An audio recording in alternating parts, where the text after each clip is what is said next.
Buenas noches, estimados y estimadas, sean todos bienvenidos a la tutoría número 23, segundo quimestre, segundo parcial para tercer bachillerato en unificado. El tema de esta semana, de esta tutoría, es la relatividad de la mecánica clásica.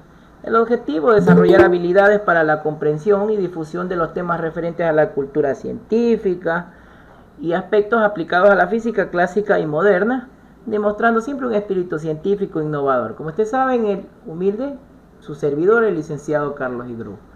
Entonces, antes de introducirnos en esta temática, porque es un tanto complicada, ¿no?, de poderla comprender, les he puesto un pequeño video.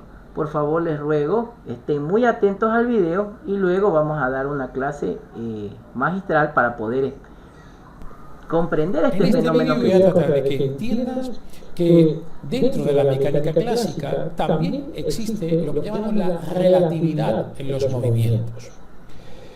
Cuando queremos... Si escuchan por favor el video. Si están escuchando el video. Sí, profesor, se escucha. Sí se escucha. Ok, muy bien.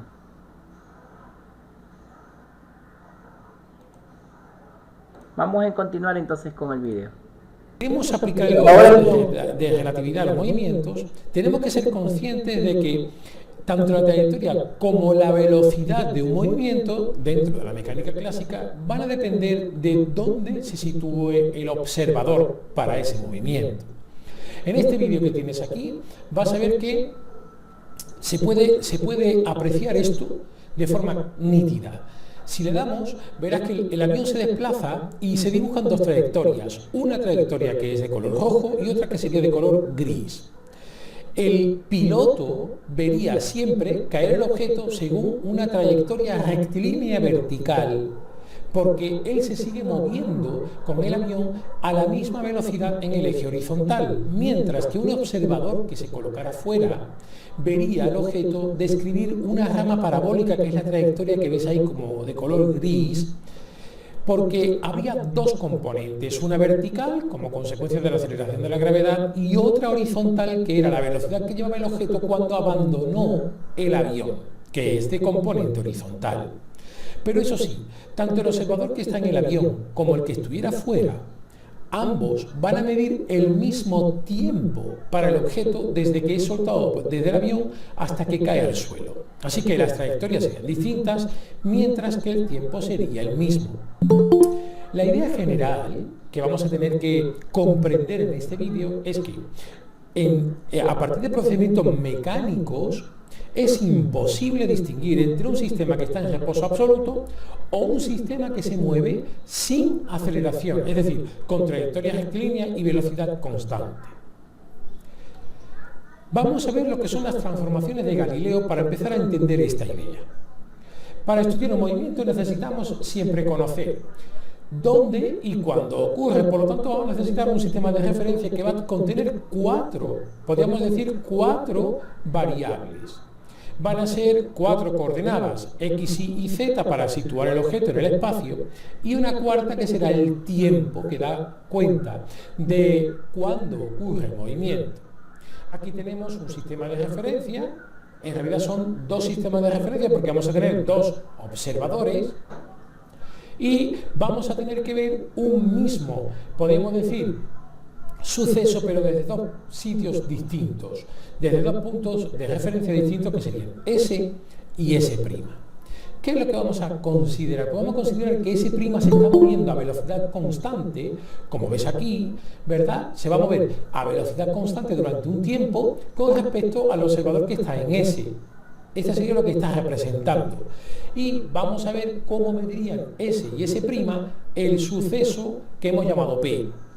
Si hacemos la proyección del punto P en ambos ejes de coordenadas, podemos ver que las coordenadas para ese mismo punto P en S y en S' no van a ser iguales. Así que vamos a tener que poder, digamos, expresar estas coordenadas en función de estas posiciones distintas como consecuencia del movimiento que tiene S' con respecto a S.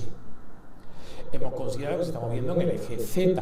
Así que las ecuaciones que van a relacionar un observador con el otro son estas que vemos aquí. x', es decir, la coordenada prima para x ha de ser igual que x.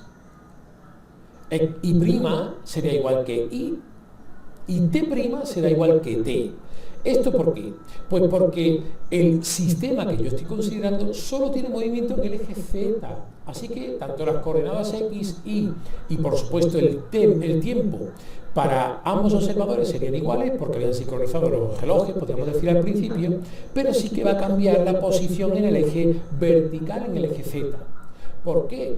Porque ese' se ha acercado al objeto, así que esa z' sería la z que mida el que está digamos, el observador que hemos llamado S, menos la velocidad que lleva en el eje z por el tiempo que haya transcurrido. Así que a estas ecuaciones son las que llamamos las ecuaciones de transformación de Galileo. Y me van a dar cuenta de cuáles serían las coordenadas en un sistema u otro, considerando que uno se mueve con velocidad constante y de forma rectilínea con respecto al otro. ¿Qué va a pasar con la distancia entre dos puntos que midan estos observadores que uno está en reposo con respecto al otro que se está moviendo? Bueno, pues nos vamos a venir a otro tipo de esquema. Vamos a suponer que tenemos dos observadores, O y O'. El segundo, es decir, O' se va a mover en la dirección horizontal, en la dirección del eje X, con una velocidad que llamaremos V con respecto al primero.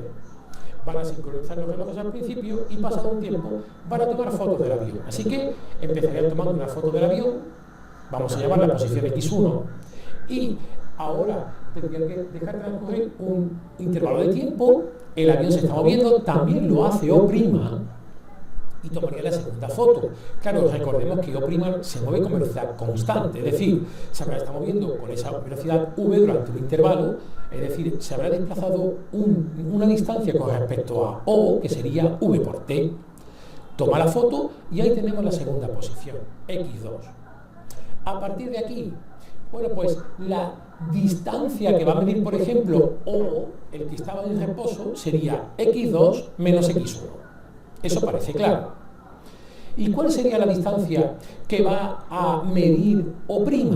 Es decir, si la distancia que mide el observador que estaba en reposo sería la diferencia entre X2 y X1, la del que se está moviendo se podría obtener si hacemos uso de la transformación de Galileo que hemos visto antes. Es decir, sería algo así como para el O', tendríamos que la coordenada X1' sería, pues, como veis aquí, X1, la que mide el observador que está en reposo, menos V por T, porque recordemos que está desplazando hacia la misma dirección y sentido que el avión. Para el X2' sería pues la que mide el que estaba en reposo, X2 menos V por T, y la diferencia entre uno y otro, es decir, D', que es lo que puedes ver aquí, ¿verdad? Sería X2' menos X1'. Pero claro, teniendo en cuenta lo que es X1 y X2 según la transformada o la transformación de Galileo, al hacer esta diferencia, ¿qué vamos a obtener? Pues como ves aquí vamos a obtener que D' es exactamente igual que D, es decir, X2 menos X1. ¿Qué quiere decir esto? Pues quiere decir que cuando estamos así en dos sistemas, uno en reposo y el otro se mueve con velocidad constante y trayectoria rectilínea, recuérdalo, ambos observadores van a medir la misma distancia entre los dos aviones. ¿Y qué pasará con la velocidad y la aceleración? Vamos a ir ahora a este punto. Partimos de, como antes, el observador O, el O', toman la foto inicialmente cuando están perfectamente sincronizados, aquí la tenemos, y ahora se vuelve a ocurrir igual que antes, se desplaza O', toman la segunda foto y tenemos, ¿verdad?, que se ha movido con velocidad V, por lo tanto, V por T sería el desplazamiento que ha sufrido O' con respecto a O, y el desplazamiento del avión con respecto al que estaba en reposo sería X2 menos X1, igual que antes. Pero, insisto, vamos a ver ahora qué pasa con la velocidad y después con la aceleración. La velocidad la vamos a definir como la derivada de X con respecto de T, es decir, para el observador que está en reposo, la velocidad que él mide, en este caso del avión, sería la variación de la posición con respecto del tiempo. A esta le vamos a llamar U. Para el que se está moviendo, O', le llamaremos U' y sería pues la variación de X' con respecto a t. Pero vamos a reescribir esto. Es decir, la velocidad que mide O' va a ser U', que sería la derivada de, pero atendiendo a la transformada de, o a la transformación de Galileo sería X menos Vt con respecto de t. Y fíjate que ahora esta v, ¿verdad?, está multiplicada por t. Al hacer la derivada, ¿qué ocurre? Pues que me va a quedar la derivada de x con respecto de t, que es lo que he llamado antes u, es decir, la velocidad que medía el que estaba en reposo, menos la derivada de v por t con respecto de t, que no es más que v, es decir, la velocidad con la que se movía el observador que he llamado O'. Así que la consecuencia inmediata es que la velocidad que va a medir para el avión el observador que se estaba moviendo, O', no es la misma que la que mide el que estaba en reposo. Es decir, las velocidades que miden ambos observadores no son iguales. ¿Y qué pasará con la aceleración? Bueno, la aceleración se define como la derivada de la velocidad con respecto del tiempo. Bueno, bastaría con tener en cuenta que la aceleración que mide el que se está moviendo, es decir, O', pues sería la derivada de U menos V, que es justo la U' que acabo de obtener con respecto del tiempo. Y claro, la derivada de U con respecto de T es lo que llamamos A. Es la aceleración que mediría O, es decir, el observador que estaba en reposo. Así que la A', la aceleración que mide el que se estaba moviendo, va a ser igual a la que mide el que estaba en reposo menos 0, porque V es constante. Así que coinciden A' y A. Es decir, la aceleración es la misma para ambos observadores. Recapitulando, la distancia que miden los dos observadores sería idéntica, así como la aceleración que medirían uno y otro. Sin embargo, la velocidad que mide el que está en reposo y el que se está moviendo no son iguales. Listo, vamos a parar entonces el video ahí. Espero que con el video hayamos podido un poquito introducir el tema de la relatividad en la mecánica clásica. Pero ahora sí vamos a explicar ya más a fondo de qué es esto de la relatividad en la mecánica clásica. Para eso yo les he preparado una pequeña gráfica o recuperada del libro de física. Verán, esto es fácil de entender, así que estén muy atentos. De repente con el video se me quedaron un poco dormidos y no lo entendieron a fondo, pero con esto sí vamos a entender. Verán, nosotros sabemos que los sistemas de referencia son en realidad unos ejes de coordenadas, ¿verdad? Unos ejes de coordenadas donde vamos a tener las coordenadas X, Y y Z, ¿verdad? Tenemos un X aquí, que es para representar lo que se mueve de forma horizontal, un Y para que es lo de forma vertical y un Z para lo que es de fondo, ¿no es cierto? Entonces este sistema de referencia de este observador, de esta persona que aquí está sentada, es como decir X, Y, Z y T, porque todo eso transcurre en el tiempo. Ahora, vemos que la persona se encuentra en estado de reposo y al frente vemos un vagón donde están una persona sentada y una pelota. Entonces vamos a ver aquí otra persona. Esta persona también le vamos a llamar O para decir que es un observador que está en movimiento. Ahora, ¿de qué trata esto de la relatividad? La relatividad trata es que cuando experimentamos fenómenos mecánicos, es difícil, complicado o imposible diferenciar o más bien ver que se cumpla la ley de Newton desde el punto de vista de cada uno de los observadores, ya que si nos percatamos, un observador, la persona que está sentada, se encuentra en un sistema de referencia inercial, porque se cumplen ahí todas las leyes de Newton. Pero al momento que el vagón empiece a moverse, esta persona va a ver a la persona de al frente moverse, ¿no es cierto? En ese momento este tren pasará a ser un sistema de referencia no inercial. ¿Por qué? Porque ya no se van a cumplir las leyes de Newton al momento que el observador ve ese fenómeno físico.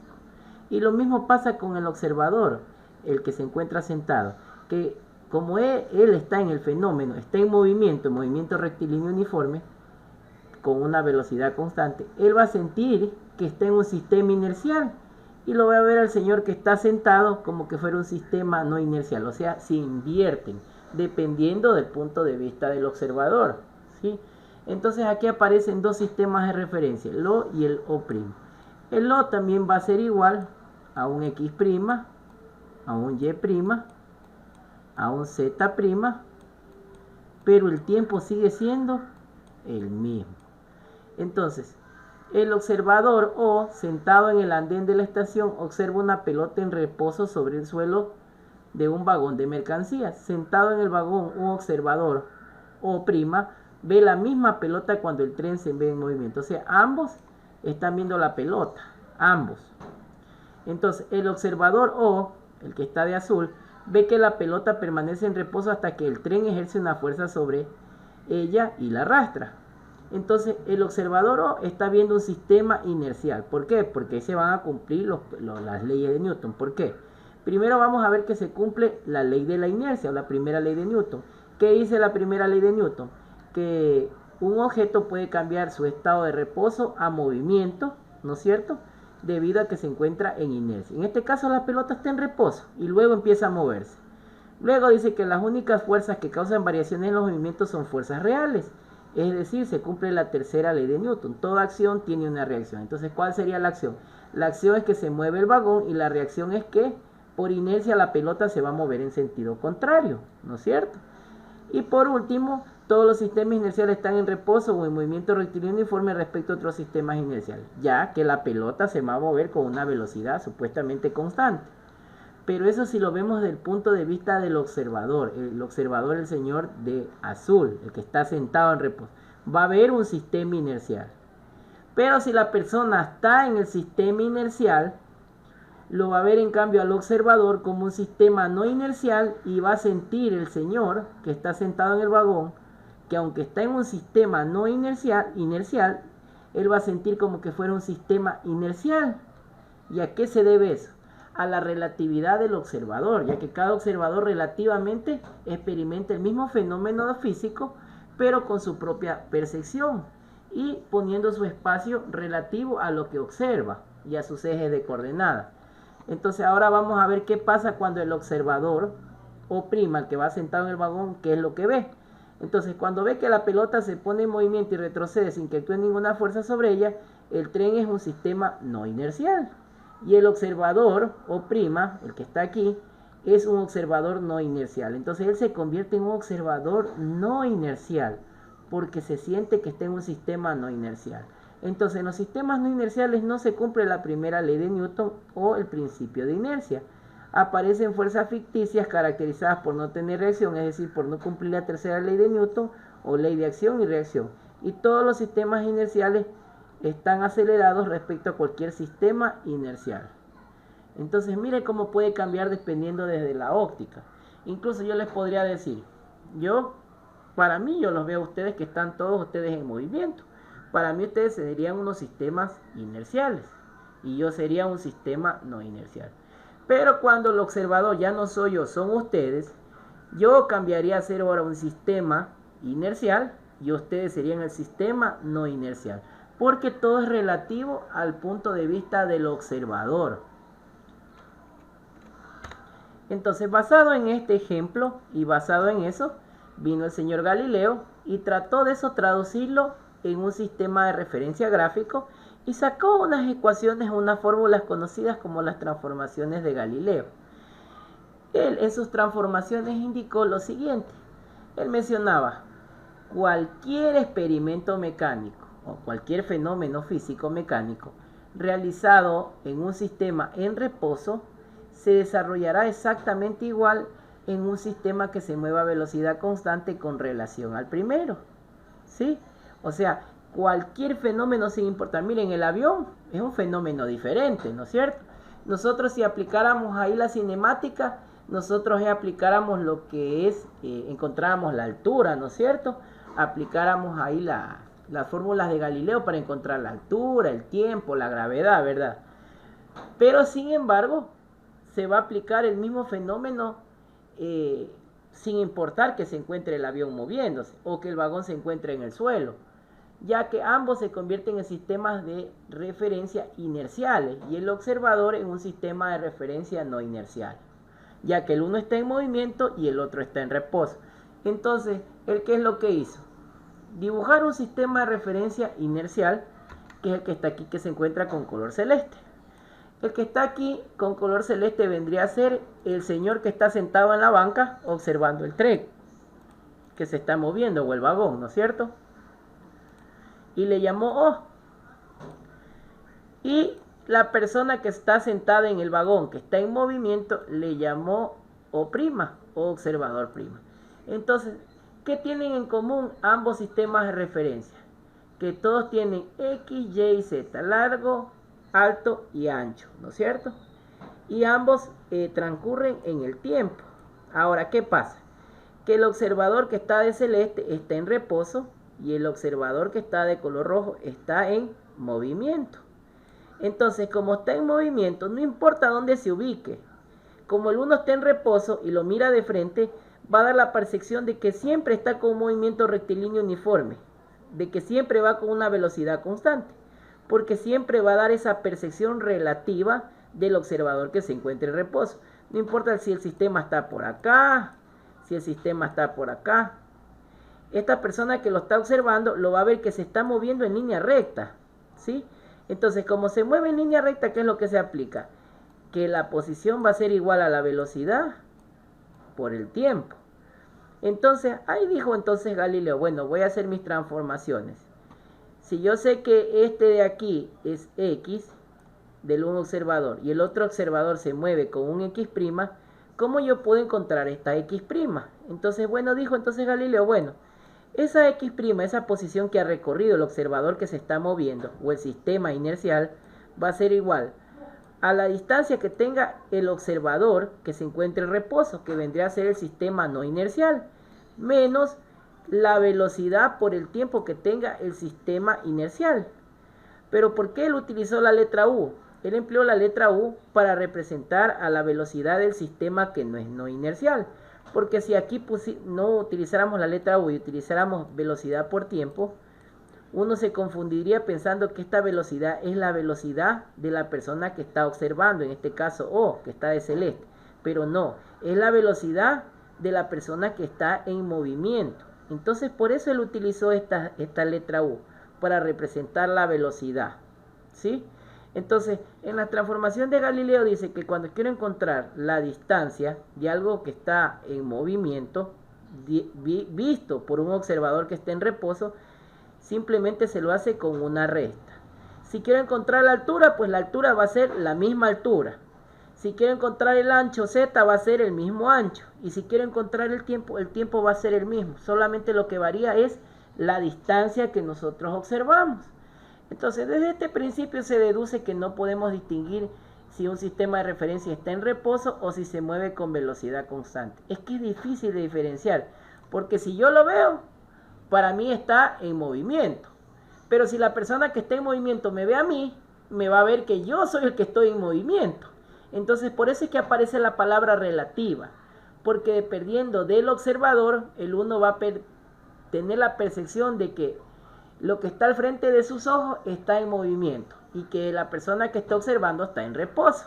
O lo contrario, que la persona que está en movimiento observa a la persona que está en reposo, va a pensar de que está viéndola en movimiento. Aunque no se mueva, va a haber un movimiento, porque esa es la relatividad de la posición. Entonces, basado en esto, ya sabemos entonces las transformaciones y qué es esto de la relatividad de la mecánica clásica. Ahora vamos a lo que nos interesa, que son los ejercicios. Ahí sí me gustaría, por favor, que Eloísa lea donde está el enunciado, donde dice un tren. Lee, por favor, donde dice el enunciado o la experimentación. Un tren entra en una estación con una velocidad de 8 kilómetros de ancho.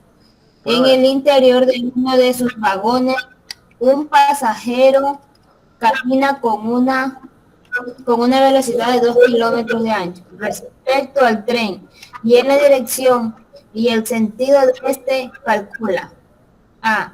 La velocidad del pasajero observada por una señora. está sentada en ese vagón y por el jefe de estación, situado en el orden. B.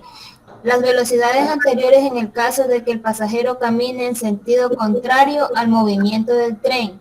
Muy bien, ahí pausemos, ahora sí vamos a entender. Ahora sí, miren esto de este fenómeno. Entonces, solo con leer el fenómeno, nos damos cuenta que con mecánica, con física clásica, no vamos a poderlo resolver. ¿Por qué no vamos a poder resolver? Porque existen dos observadores. Dos observadores. No hay un observador, hay dos observadores y un fenómeno físico. ¿Cuál es el fenómeno físico? La persona que se está moviendo en el tren. Entonces, ¿qué va a aparecer? Que el señor que se encuentra en reposo, el señor de aquí de azul, va a ser O, y la señora que se encuentra en el tren va a ser O'. Entonces va a haber dos sistemas de referencia. Uno aquí y otro acá. Entonces, ambos van a ver la misma altura, van a ver el mismo ancho. Si miran su reloj van a ver el mismo tiempo. Pero cada uno va a ver trayectorias diferentes y va a haber velocidades diferentes. ¿Por qué? Ya van a ver por qué. Miren lo que dice el enunciado. Un tren entra en una estación con 8 kilómetros. Entonces, esa es la velocidad con la que tiene el tren. 8 kilómetros. Pero dice que en el interior de uno de sus vagones un pasajero también está caminando. O sea, se está moviendo dentro de algo que está en movimiento. ¿Qué quiere decir? Que es un sistema de referencia inercial, el tren. Pero la persona que está en movimiento se convierte también en otro sistema de referencia inercial, porque por inercia pueden cambiar su estado de reposo a movimiento. Ahora viene algo particular. Dice, el pasajero camina con una velocidad de 2 kilómetros por hora, dice, y en la dirección y en sentido de este. O sea que ambos van hacia adelante. Entonces, como ambos van en la misma dirección, ambas velocidades, de buenas a primarias yo sé que cuando use las transformaciones de Galileo necesito sumar, porque ambos van con el mismo sentido. Entonces va a haber una velocidad v, que va a ser la del tren, y una velocidad u, que en este caso va a ser de la persona que va dentro del tren. Entonces si yo quisiera encontrar la velocidad de todo este sistema en su conjunto, que vendría a ser, en mi caso, una velocidad total, bueno, yo le podría decir v', vendría a ser la suma de esa velocidad más u, aplicando las transformaciones de Galileo. Y eso es lo que está aquí aplicando, miren, está sumando los 2 kilómetros más los 8 kilómetros. Entonces, 8 más 2, 10. Entonces, esta persona de aquí que está observando este fenómeno de aquí, va a ver que esto se está moviendo a 10 kilómetros por hora. Sin embargo, el tren se mueve a 8 y la persona se mueve a 2. ¿Por qué? Porque este observador está viendo un sistema inercial, ¿sí? Está viendo un sistema S'. Ahora vamos a ver qué pasa con el caso B, que dice, en el caso de que el pasajero camine en sentido contrario al movimiento del tren. En ese caso, cuando se mueve en sentido contrario al tren, ya no sería una suma, sería una resta. ¿Por qué? Porque está en sentido contrario al tren. Entonces, ahora vamos a ver el observador, que es la señora. La señora, aunque se encuentre en movimiento, va a ser mi sistema inercial o va a ser mi observador inercial. Y va a ver ahora a la otra persona como un tercer sistema que se está desplazando. Entonces, ¿qué va a aparecer? Que vamos a tener una velocidad de menos 2 kilómetros por hora. ¿Por qué aparece este signo menos? Si me dice que es 2 kilómetros por hora. Porque el signo en física se utiliza para representar la dirección de la magnitud. Entonces, si la persona se mueve a 2 kilómetros, si se moviera a favor, tendría signo más. Como se mueve en contra de donde se mueve el tren, pues le vamos a poner un signo menos para indicar que ha cambiado su dirección. Entonces, si queremos hallar la velocidad observada por el jefe de estación, ahora vamos a encontrar la adición clásica de velocidades. Entonces, de igual manera aplicamos lo que es las transformaciones de Galileo. Pero ahora nos va a quedar menos 2 más 8, nos va a quedar 6 kilómetros por hora. Miren, entonces en el caso B la respuesta es 6 kilómetros por hora y en el caso A la respuesta es 10 kilómetros por hora. Ahora ustedes me dirán, profesor, ¿pero por qué sale eso si el fenómeno físico es el mismo? Varían los valores de velocidad, porque el señor que está observando está en reposo y la señora que está en el tren está en movimiento. Entonces, dependiendo de donde se observe, todo puede ser relativo al observador. Entonces, si el observador el que ve es el señor de azul, pues va a haber 10 kilómetros. Y si el observador es la persona que está en el tren, pues va a haber 6 kilómetros, porque ella está en movimiento. Entonces, ella va a ver algo totalmente diferente a lo que mire el observador de afuera. Y con eso, entonces, comprobamos las transformaciones de Galileo y este famoso sistema de referencia inercial y no inercial y la famosa relatividad. Que la relatividad no es otra cosa que tener un sistema de observación donde, dependiendo de la percepción del observador, todo puede ser relativo al observador. Por último, les he puesto un tercer ejercicio, pero bueno, por temas de tiempo, lo voy a dejar para que ustedes lo revisen en casa. De igual manera está resuelto. De igual manera tienen que aplicar las transformaciones de Galileo. Y eso ha sido toda la tutoría de hoy día. Les recomiendo que revisen las páginas 173 a las 175. No sin antes, les voy a invitar. El día de mañana tenemos tutorías de recuperación en el Colegio Vicente Maya a partir de las 8 de la mañana. ¿Sí? Vamos a tener estas 2 semanas, este sábado y el próximo, recuperación con física, con lengua, historia y biología. ¿Sí? Porque fuimos los docentes que aceptamos o que quisimos poderles ayudar dando tutorías presenciales para poder dar una recuperación pedagógica. Y los docentes de las otras asignaturas pues tendrán que realizar la recuperación de forma virtual, ¿sí? Ya que ellos quieren hacerlo de forma virtual. Como ustedes saben, se suspendió el retorno por el tema de la variante, pero como son pocos alumnos de tercero bachillerato y como vemos de que muchos todavía no han entregado el portafolio, es una manera de poderlos convocar para poderles recuperar y de cierta manera se pongan al día en las asignaturas con las evidencias del portafolio. Luego, después de vacaciones, esperemos no pase nada malo, vamos a dar 2 semanas más también de recuperación, pero les indico ya de antemano, hasta la próxima semana ya tienen que entregar todas las evidencias del portafolio de mi asignatura, ¿sí? Porque después que retornemos de las vacaciones nosotros tenemos que pasar notas y ustedes saben que la plataforma, si dice que el 10 hay subir notas, pues el 10 tenemos que subir notas, pues, y los que no entreguen, pues algunos serán declarados desertores, otros serán declarados perdidos de años, otros se quedarán a supletorios, otros se quedarán a remediar, dependiendo de las evidencias que muestren del portafolio. Así que yo les invito por favor a que asistan mañana a las tutorías de recuperación y por favor activen la cámara para hacer la captura de la clase de hoy día.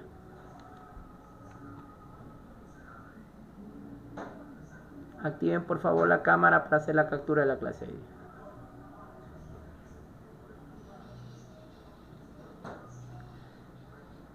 Listo, a la cuenta de 3 vamos a sonreír. 1, 2 y 3. El otro ejercicio que está pendiente les recomiendo que vean en mi canal de YouTube. Con el otro grupo sí expliqué el otro ejercicio para que lo vean y lo reproduzcan y puedan comprender el ejercicio 2, que ya no lo pude terminar porque ya van a ser las 10 de la noche y mañana tengo que estar en el colegio.